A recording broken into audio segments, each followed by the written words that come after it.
Coley Harvey here in a minute. They got to go 93 yards in less than 2 minutes to score some points. This is a good start. Jahmyr emerged. They have operated best in the 2-minute drills. Young can't find anybody open, dumps it off underneath to Gibbs. Gibbs has been the safety valve, and he gives. Hey, welcome back. Here we go. Post-draft episode. This is a good one. My gosh, what an exciting draft it was. It was crazy. Hopefully you were following along. All three of us were doing live draft reactions, so it was a lot of fun. But we're here to recap everything. Before we get into like the recapping of the draft, there was a little bit of news that came out for Detroit, so I want to go into that. But first, let's touch on a personal level. Adam, you're still out in Vegas. How is Vegas treating you, sir? Good. Same old Vegas life, gambling, win some, lose some, but overall the weather's been great, so that's been the best part. I hear there was some snow in Michigan the last couple days. Ugh. Not good. It's been cold. It's been cold. I was like, yeah, it's all right. Well, I'll head back to 60-degree, 7-degree Michigan. It's May. Wrong. Wrong. No, next week's we're supposed to get to 70. I think, yeah. 70 is nice. Julius, down in Texas, how's the weather? How are you? I mean, we low to mid to high 80s all week. Got some thunderstorms mixed in, so we can get the spring showers, bring the May flowers. You know what I'm saying? It's nice and toasty down here in Texas. So, commends to you, Adam, for getting a feel of that over in Vegas. And Nick, I'm pretty sure it's seasonably warm up in Michigan right now, right? No, it is seasonably cold. There was snow. The UP got hit with like 2.5 feet of snow yesterday or 2 days ago. Man, it was tough. It was rough. It's not great, but warmer skies ahead. Yeah, awesome. Let's go. Honolulu Blues show. Nick, Adam, Julius here. Let's talk about a bunch of stuff that happened, which we'll talk about the entire draft throughout the next couple episodes. Again, this episode, we're going to stick strictly to the first round. But before we dive into that, something else that happened during the draft, not draft related, we traded away, ultimately, who arguably the best running back on the team, one of the most electrifying players for the Detroit Lions when out on the field. Gave us a ton of hope over the last few years with amazing plays and spin moves and jukes and hurdles and bulliness. Like, it was amazing to watch DeAndre Swift, who was traded away to Philadelphia for a 4th-round pick next year. 2025. 2025. So have to wait a minute. We're waiting a couple years. That's investment long term right there, and we love that. That's why we like Brad Holmes, because he knows he's not going anywhere. He's setting himself up for success 2 years down the road. What did we think, guys? We traded away Swift for a 4th-round pick in 2025. I'll kick it over to Julius to start this off. Thoughts? Any goodbye sayings for Swift? Like, what's on your mind about that? Listen, it's very, very bittersweet, I feel like, because I remember I have a vivid memory from this show, Adam. Yep. The Lions trading up to the end of the first round to select DeAndre Swift, and it was just like an amazing feeling. We just knew this guy was special. He was very talented, and we had big hopes for DeAndre Swift, but he had one big flaw, and that was that he could not stay on the field long enough to be utilized to help our team win games. So I'm happy Brad Holmes was smart and got something for him, a future 4th. I'll take it. I feel like Brad Holmes could turn that future 4th for DeAndre Swift into the next James Houston or the next Amon-Ra St. Brown. So I'm very happy that we didn't just let him walk for nothing, and he came back next year in committee and played 3 games and walked the next year for nothing. So very bittersweet. Farewell, DeAndre Swift. It's been nice. Yeah, and it was like almost the final, because Swift was a Bob Quinn guy, right? It was the final one, yeah. No, Taylor Decker, Tracy Walker are still on the team. Will Harris. Will And Harris Frank and Jack Ragnow Potts. too. You Frank got Ragnow. Ragnow. So there's a couple. He hits on offensive linemen. So that was the one thing Bob Quick could do well. Is get some offensive linemen. Anyways, DeAndre Swift. Yeah, Julius, like you said, we watched this thing live. Me and you doing that little live show. And when they came out and said DeAndre Swift, we were like, oh my gosh, we just got a playmaker. Let's go. And then sure enough, these first couple games, he was the real deal. And then the injury bug happened, and he could not stay healthy. He played less than 50% or not at all in 26 of 50 games, more than half. So when you're not giving me 50% of snaps, it's just you have to be like something insanely good, or we got to move on from you. And that's what the Lions did. So it's tough to see Swift go, because I won a Swift signed football at the Fantasy Football Convention a couple years ago. Awesome moment. He's one of my favorite Lions to play. It was just so electric, like you said, Nick, but fun to watch. And honestly, he was like the most talented running back the Lions have had since Barry Sanders, and I'm comfortable saying that. So we're gonna miss him. One thing that I thought we would have a little trickle effect into. I figured, David Montgomery can get his 32 now.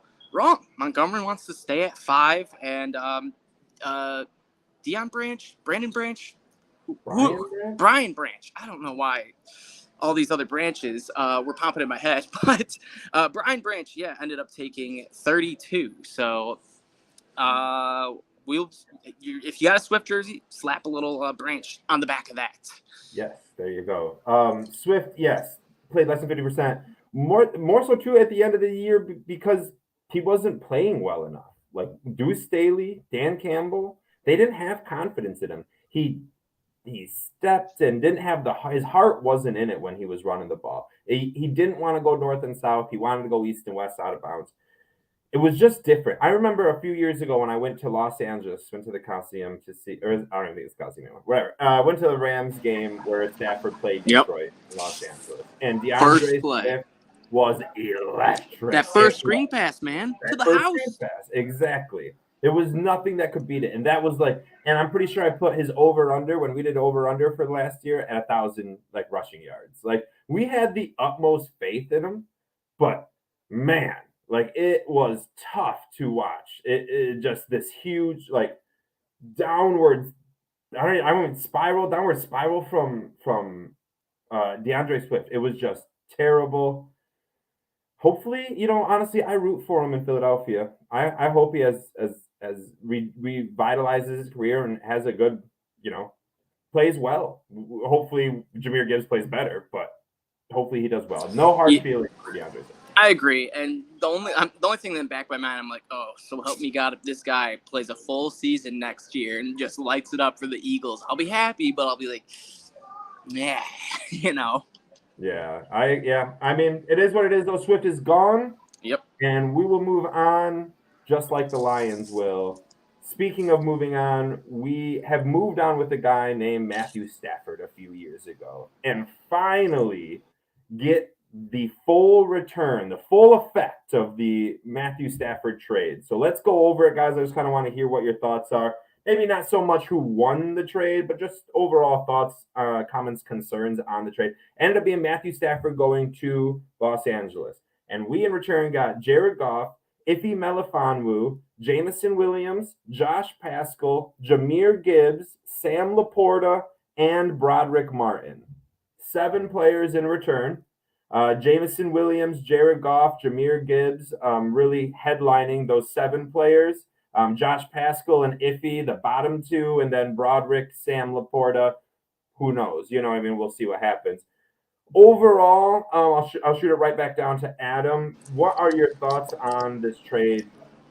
Obviously, Gibbs, you can't judge it right now. Same with Laporta. They both look good on paper. But ultimately, it's weird because, all of these guys, except for Ife, he's kind of the one outlier where you're like, he hasn't really done much. But Jameson hasn't really played. Pascal hasn't really played. The 2 rookies you just drafted haven't played. So it's pretty much just Goff for Stafford. And if we were to do a trade like Goff for Stafford, yes, we would have obviously lost that trade badly. But Goff has played so much better than what people expected. Maybe not that first half of the first year, but the second half of, the first year and the whole second year. He's played pretty dang good. He's given the Lions some wins, given us fun games to watch. We've been able to watch a game from start to finish and not just, Stafford's shoulder's injured. We can't shut the TV off, no coming back from this. So it was nice, but overall, I think we do have to just wait a little bit longer, just maybe like 1 to 2 games to see what Gibbs and Laporta are. But ultimately, I like it. I think the players don't seem as good as like the picks did, if that makes sense, because I don't know. It seems like Brad Holmes, if you look at his other picks, those are slam dunks compared to like Pascal, Iffy, Jameson, who possibly could be a slam dunk, Gibbs and Laporta, but obviously Broderick Martin, who could be something, which would be crazy because we traded up to get him too. So guy coming out of nowhere, which the Lions obviously had some faith in. So ultimately, I like the trade. I'm happy with it. I definitely think it was one of those rare win-win trades, but the Rams get the final say because they got the ring. For now. The question will be answered this season because if you look at, I'm not doing Jared Goff and Matthew Stafford. That wasn't a trade. The trade was the draft picks, right? And the draft picks had to help us win, right? Go to the promised land. That's not told yet with what was described. Jameson Williams, need to see it. Jahmyr Gibbs, Sam Laporta. Who else is on that list? Broderick Martin, Josh Gaskell, Iffy Melifonwu, Jared Goff, Jameson Williams. Iffy Melifonwu, I mean, he is what he is, right? Like a death secondary special teams guy at this point. I don't think he's really a threat to challenge for a starting position. I think he was a 3rd-round pick, correct?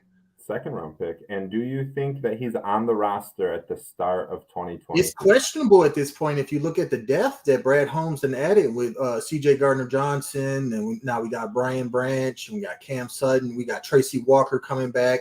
You're a mute, Adam. You caught it, you bastard. Kirby Joseph. So it's very much possible that Iffy Melifonwu is on the outside looking in if he's not making a major special teams contribution next season. However, I will judge this trade at the end of at the end of this next season. I will judge this trade. I will say if the Lions won it or if they lost it. I would say first off, we got 3 picks in return along with Jared Goff for Stafford, and we turned that into 7. It's very good wheeling and dealing by our man DH. We like that. You're right, Julius, and it more so goes to like if we need to win.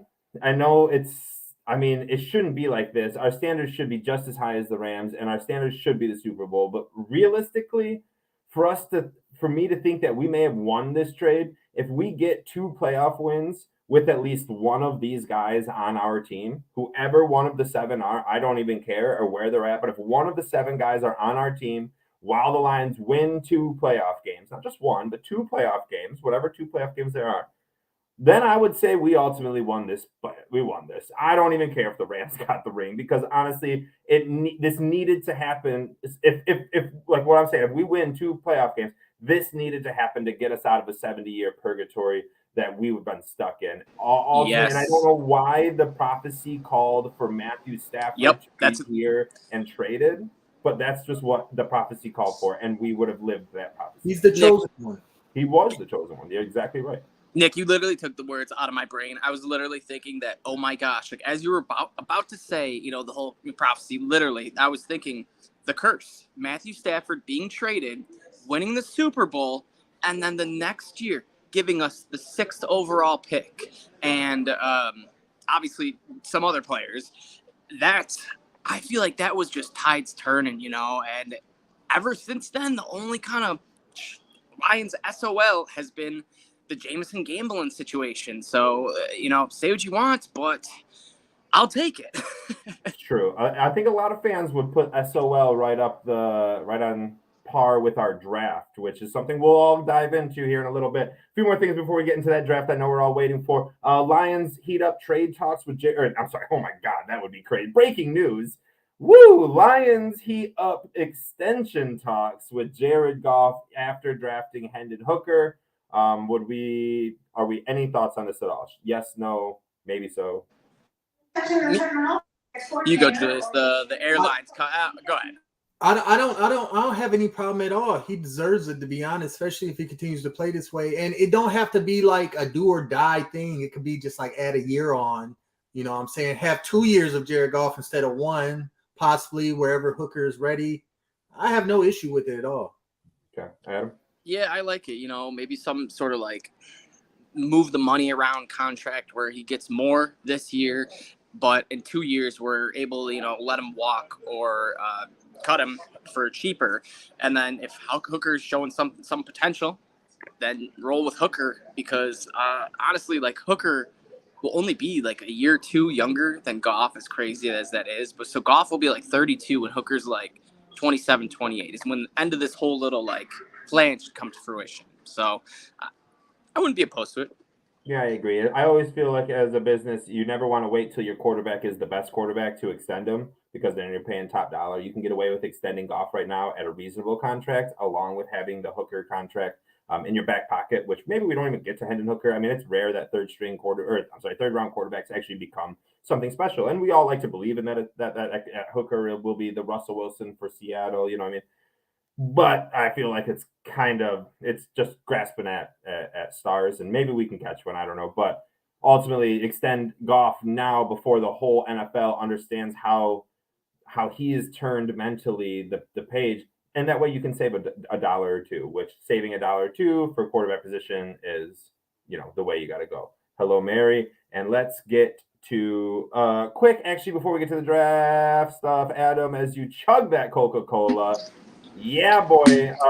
Did you want to kind of alert everyone the new numbers that came out? All right. So, yes, this is going to be off the top of my head. Cam Sutton took number 1. So, anyone who's got a James Williams jersey out there, save your money. Don't need to go buy a third one. My girlfriend's telling me quiet. I'm getting too loud. But Montgomery stayed at 5, which caused Hooker to go to 12. So, that was interesting. Hooker wearing 12, it gives me like Tom Brady, Tim Boyle vibes, and I feel like 12 is not a running quarterback, and I feel like Hooker, mobile running quarterback, but we'll see. 32, I mentioned earlier, Brian Branch took that number. Sam Laporta got 87, so nice. Didn't take Hawkinson's number, which was kind of which would have been funny. An Iowa tight end wearing 88 again for the Lions. Jack Campbell 46, Jahmyr Gibbs 26 for a running back. I feel like I guess Saquon, but is there any other 26s out there? Or I feel like it's just I don't know. No, I can't think of too many. Saquon. Kind of like it. Was Marshawn Lynch 26? He was 23, 24. But yeah, those are the ones off the top of my head. But that's all right. And as he figures it out, I see Justin in the comments over here. He had been a top 10 quarterback, he says, speaking of Hendon Hooker, had he not gotten injured. And unfortunately, 1 out of every 8 top 10 quarterbacks actually become to do anything. Go ask Josh Rosen, go ask Jake Locker, go ask Blake Bortles, go ask any of these guys. I don't know. So, I mean, still, yes, Hendon Hooker is good and could have been a top 10 pick without being injured. Still, I'm still putting like the cap on him as a third rounder. Like his best ability is third rounder, and the best you might be able to get out of that is Russell Wilson. Akil Badu with a catch at the warning track. Let's go Tigers.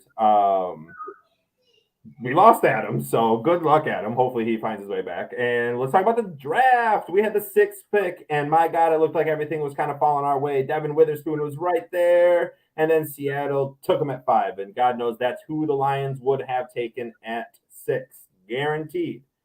But he was gone. So was Anthony Richardson. So the Lions, with Tyree Wilson on the board and Jalen Carter on the board, trade back to 12. They get 12 and 34, but they trade away 6 and the chance to get Tyree Wilson or Jalen Carter. Julius, talk me through your thoughts on were you excited that those guys were there? How do you feel about the trade? How do you feel about the trade now and then? So I was perplexed how Arizona allowed Houston to get 2 straight choices. This was a crazy draft, right? And so I was already perplexed about that. And then Seattle, who honestly, they're slowly turning into, and I must portray them as this going into next season, the anti-Lions. They are. Seattle are. They're everything that against us, okay? Starting from last year, getting the multiple picks kind of in the background, getting their Geno Smith, a.k.a. Jared Goff, in the background, and then ruining our playoff chances with the refs collusion. And now they swipe under us and take the player that everybody on earth had mocked to the Lions away from us in Devon Witherspoon. So I'm looking at the board. I'm like, okay, we about to find out whether they like Will Levis, whether they like Jalen Carter and not worried about his behavior concerns, whether they really like Christian Gonzalez and think he the next real deal and to add to our secondary. Nope, he does what a lot of people thought they might do, trade out of it and get more draft capital, which I was perfectly okay with. I did not say nothing. I did not say, oh, we stupid, we could have had Jalen Carter. No. I trusted Brad Holmes at that junction. At that juncture, I'm like, okay, 12. Okay, we're going back to 12. That's kind of far back. Maybe Jalen Carter's there. Maybe he's not. You know, we'll see what the board look like. Maybe Christian Gonzalez is there. Maybe he's not. But I was okay with it. And then I heard Jahmyr Gibbs' name. We'll get to Gibbs. Okay. That's just where I was at. Yeah. Well, that's a great finishing off point for you, Adam. So again, we had Tyree Wilson, who was my spicy pick, number 1 on the Lions board, my number 1, and we had Jalen Carter, who was very red flaggish, but still one of the most elite PFF players on the board, and we traded back. Adam, what did you think? Well, we were watching it live, Nick. Well, not together, but we were doing our live show, and it was pretty not shocking, but I 100% because Tyree Wilson was available as well. I 100% thought it was Tyree or Carter, and then we traded out, and I was like, Brad Holmes. There was something about this because a week or two before the draft, there was that Tyree Wilson, Liz Frank foot injury news where it was like, this is new, and obviously everyone knew about Jalen Carter. So I'm almost curious if Brad Holmes just had to play it safe in his mind. He had to get a guy he loved, but also knew had no off the field issues, no issues at all, and it's what he did. So the trade to when we got 12, I also thought I thought it was going to be JSN. I was banging the drum on that. We could have taken him as well. He went to none other, Seattle. Those bastards, anti-Lions. I love that, Julius. My aunt's going to hate it, though, because she's a Seattle fan. But, yeah, I kind of like it. And I'm going to get into something once we get into our first pick that we made. But it was I don't know if you guys remember. I said I almost want Brad Holmes to do something bold, do something crazy, just to see if he can get this right, that I know this dude's the top GM. And so if this draft class is a hit for the Lions, sign him to a 20-year, sign him to a 50 lifetime contract. Don't let the man out of the building. It's very true. The draft was expected, or the draft was expected, and so was the trade. But the reason that I would highlight what you just said, Adam, is this draft being he should get a 20-year extension if this draft hits, because there's 3 positions in the NFL that you do not draft in the first round for hit-miss rate, okay? So since 2009, okay, the top position in the NFL to draft is center. 8 times a center was drafted in the first round. 7 of them got a second contract to their team. 1 did not. Second is offensive tackle. Third is edge, all at a 45% or higher, OT at 55%, center at 88%. Those are your 3 odds gambling way positions to draft in the first round because they give you the best chance of return investment, of returning this guy in a second contract, okay? Then quickly falling under 40% is cornerback, quarterback, defensive tackle, guard, safety, wide receiver. And then there's 3 positions, all under 30%. The running back position, which out of the last 17 first-round running backs, only 5 got a second contract with the same team.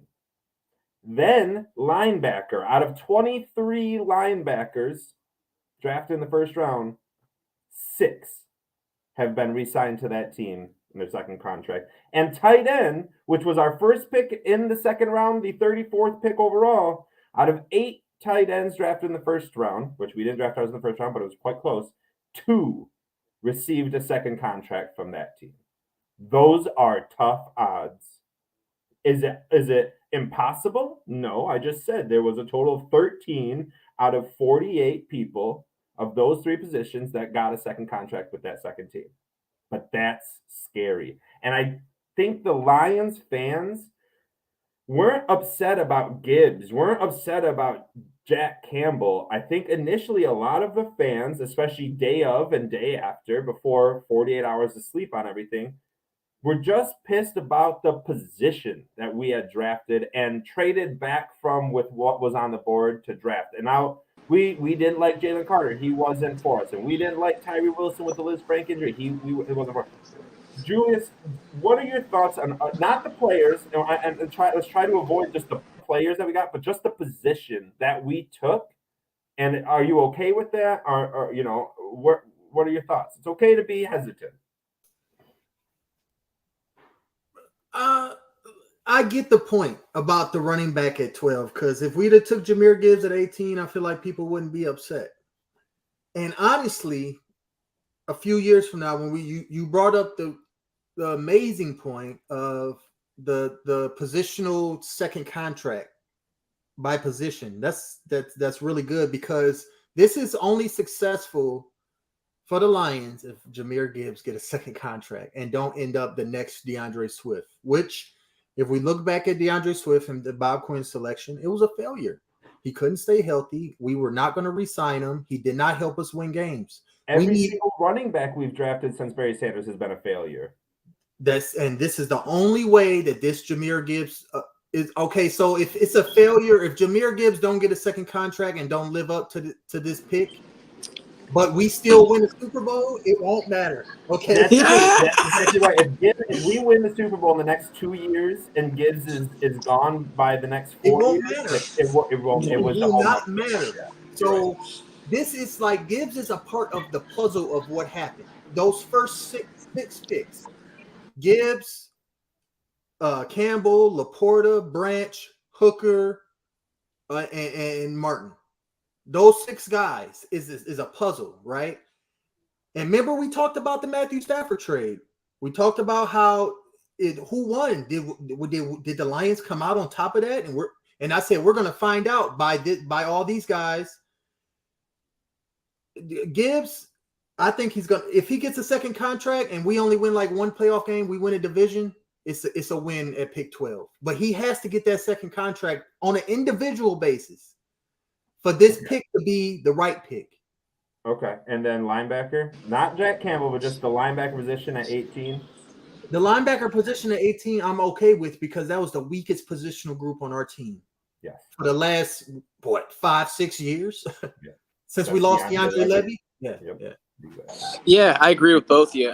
Jack Campbell, that was the reason why. Let's just keep it to the position though right now. I do want to get into the players, but like, what are your thoughts on just the running back at 12 and linebacker at 18 when everyone says those are the two positions you don't draft? So linebacker 18, it was more of like I don't care if this is going to be a little bit of a reach. I'd rather not, get cute with stuff. This is my guy. This is the weakest link. We're adding that position. And that's exactly what he did. So ignore the airline, but ultimately Gibbs, or the running back at 12, it's super bold, because this is hilarious. When's the last time we've seen, a running back that high inside Ricky Williams? Or even before that, Bijan Robinson this entire draft. So did no one get that? Come on, he said, "When have we seen a running back that high?" And I said, "Ricky Williams." That's clever right there, boy. That was good, Nick. Pretty high. That was good. Anyways, so the running back, I think it was bold, and I think this was a guy that, Brad Holmes loved and Dan Campbell loved, and they both didn't want to say anything. And then finally one day they were like, "Hey man, I think we should take a running back at 12." And they both said at the same time, pointed at each other. And I just think a stepbrothers moment. And you saw Brad Holmes repping Dan Campbell on his shirt, and I think Dan Campbell or Brad Holmes. It's just like, oh, these are boys, these are dogs. Yeah. And so this was a pick that was clearly they were both 100% in on, because if you have any question on a bold pick of like a running back this early, trading back, etc., then you probably aren't going to make that move. But I think everyone in the room, was on board with running back.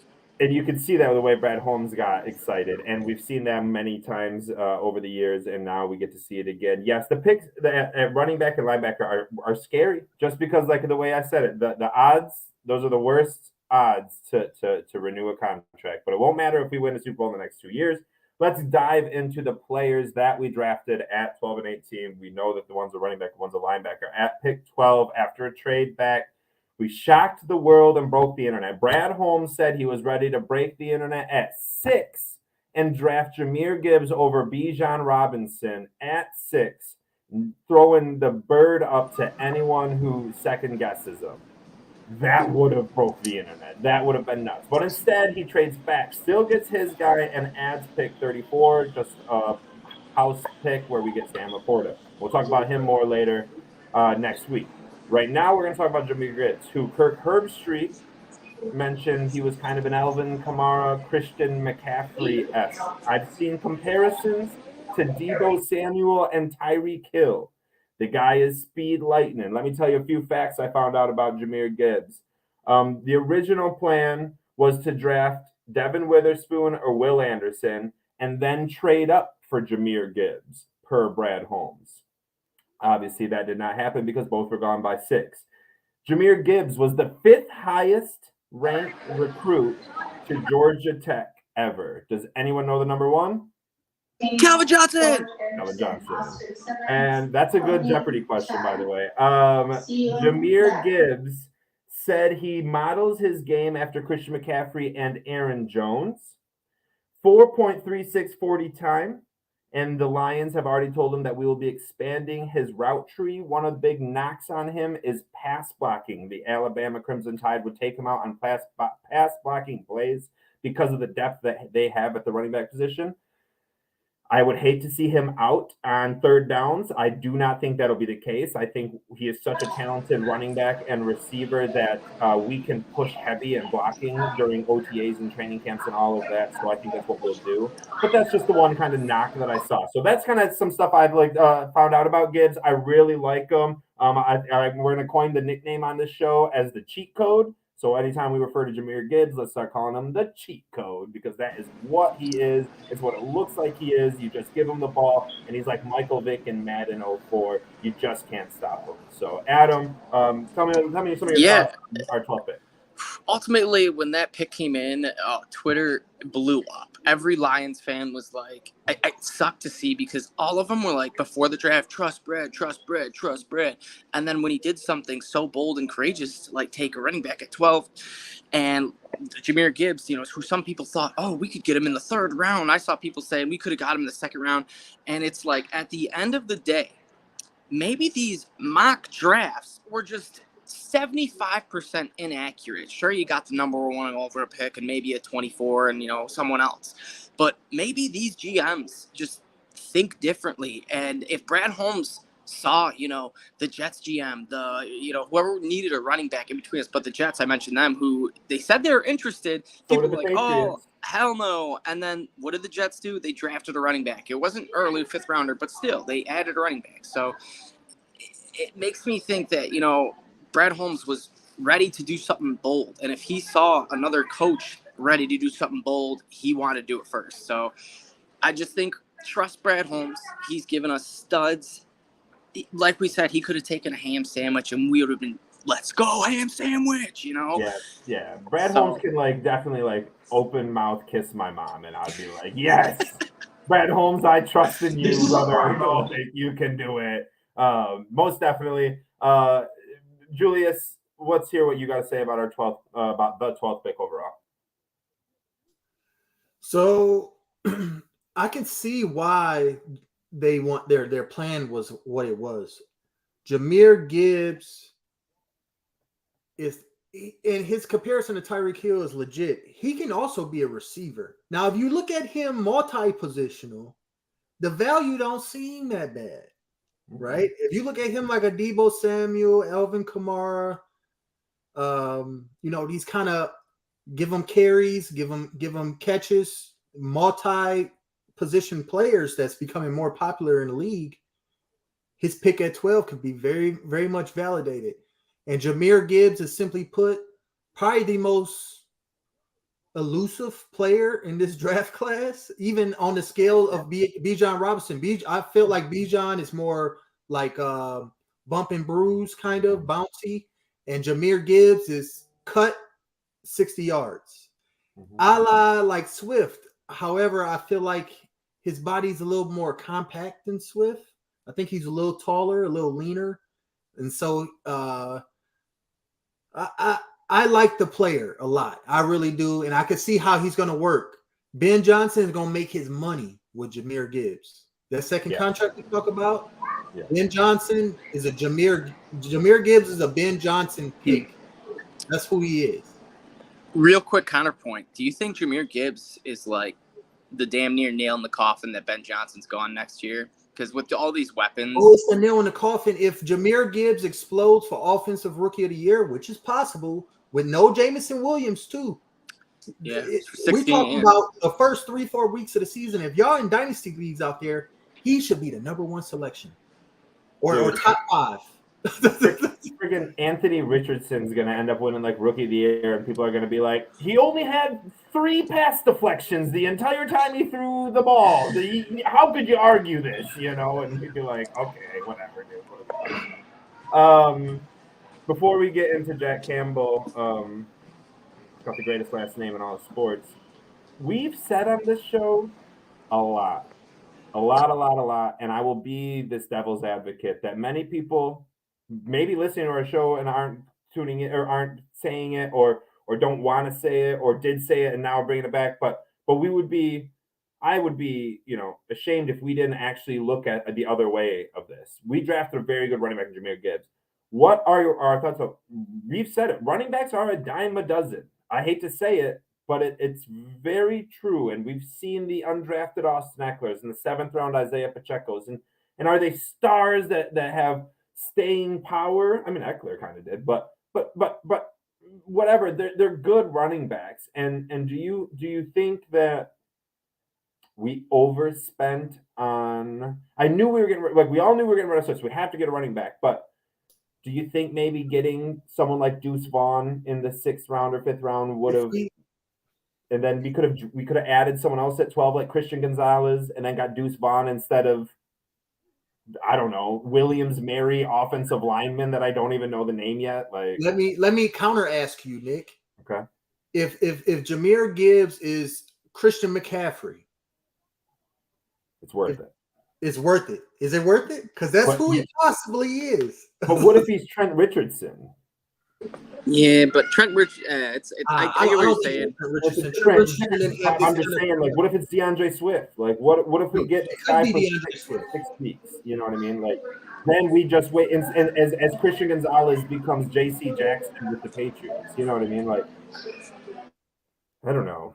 But whatever. We'll get on to 18. We'll pick right after Christian Gonzalez, right before Khalija Kancey. 2 guys that we have basically pounded the table for all offseason. We zigged when everyone zagged. And we took another position that no one likes to hear get called in the 1st round. Jack Campbell, who is a beast. Church, family, football. That's what this guy breathes, eats, and sleeps. Like, that is it. That's who Jack Campbell is. A few facts I found out about Jack Campbell. His favorite play from last year wasn't even his own. Starter on back-to-back state championship winning basketball teams in high school. Big Ten Defensive Player of the Year. Dick Butkus Award winner. First team All Big Ten. First team All-American. Team MVP.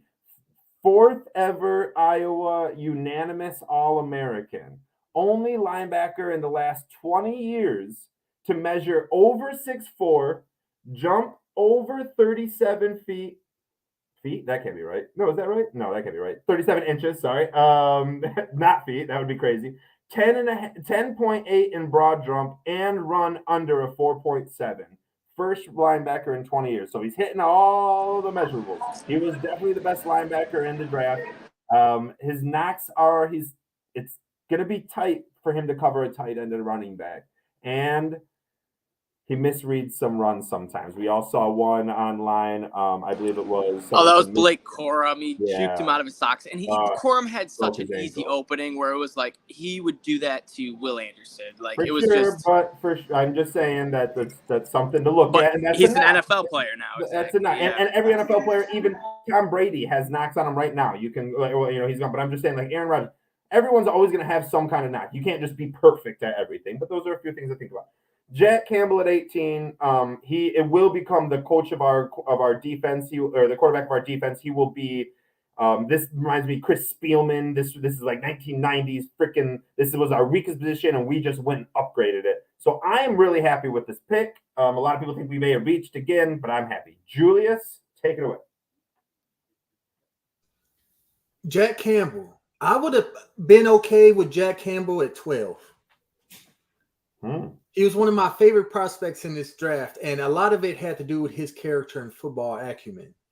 Now, you're right. He is going to have some weaknesses. He's not perfect, but he is one of the most athletic linebackers to come out of the draft in like a decade, and he might not be able to man cover running backs and linebackers, but what Aaron Glenn's defense has been missing is a Mike linebacker that can play zone coverage and take away all those underneath crossing routes that's been killing us the last couple seasons. We tried to do it with Malcolm Rodriguez a little bit. We tried to do it with Derek Barnes. That failed miserably. We hoped that it wouldn't, but it did. Malcolm Rodriguez, a little more hope. He's a little better in the run game, but we need a linebacker that we can keep on the field in nickel packages, passing situations, play actions, and Jack Campbell is really, really good at that. And overall, his character, his football acumen, like I mentioned at the beginning, I'm really in love with. I think that he's a Campbell pick. Like this is a Dan Campbell pick. Like this is like somebody Dan Campbell was pounding the table for. And I have respect for that because I feel like he's the ultimate players coach. We've seen it the last couple years. And he's going to bring and solidify the culture of the defense of the brand new Lions. That's who Jack Campbell is going to become. And he's a starter from day one. And for pick 18, from what we got from the Rams, I'm totally good with it. I'm totally good with it. I agree. My favorite thing I heard about him was on Lucas Van Ness, one of his interviews. He talked more about Jack Campbell than he did himself. I forget who said that, but I saw the quote, and you can look it up, figure out whoever said it. But I thought I was just like that. He knows who a dog is, and Jack Campbell, man, exactly what you said. Church family football, like that is him. That's all he knows. And Rodrigo is almost. He did miss a couple, but he's filled a lot of gaps his rookie year playing as a linebacker and will be side by side. Jack Campbell, he'll be able to work with Alex Anzalone, who is actually a solid cover linebacker. He's gotten a couple interceptions, a couple bad deflections. So working with those two players, I think Jack Campbell can be a real deal stud. Yeah. All right. So that was the first round, and we had a lot more picks to go. We were making trades left and right, trading up. We had a ton of picks, and I believe next week we'll tackle the second and third round, giving us 4 players to talk about. If there's no crazy news that takes up 20 minutes like it did this time. Other than that, thank you guys for listening. Detroit Lions, always. Honolulu Blues. Adam, tell them where to get us and follow us. Yeah, you guys can check us at Honolulu Blues _, you know where it's at. Like us, subscribe if you're on YouTube or whatever. Check us out individually. Julius at the Fifth Top, Nick at Nick Faber NFL, and myself at Everyday FFB. We're approaching 30,000, so we'd love to have you as one of them. Thanks, 30, and 000, we'll see you. It was 700. Oh, it's something. I don't know. There's a bunch happening. All right, guys. See you next week. All right.